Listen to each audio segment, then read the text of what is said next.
এটা কাঠটা এখানে পুড়ে আছে, কাঠটা। দাদা এটা আমার টাকা। এটা তোমার টাকা? হ্যাঁ এটা আমার টাকা। তাহলে প্রমাণ দাও এটা যে তোমার টাকা। প্রমাণ? দাদা দেখুন এতে না আমার দাদুর ছবি আছে। তোমার দাদু? হ্যাঁ হ্যাঁ হ্যাঁ। দেখো তো এটা তোমার দাদু নাকি? হ্যাঁ এটাই তো আমার দাদু। ঠিক আছে,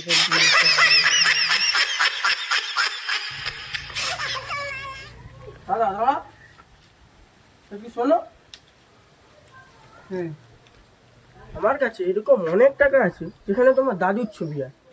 দেখো দেখি এগুলো তোমার টাকা না। দেখা দেখা। खत्म, bye bye, tata, good bye, गया। হ্যাঁ এইগুলো তো আমার টাকা। যাও, তুমি নিয়ে যাবে।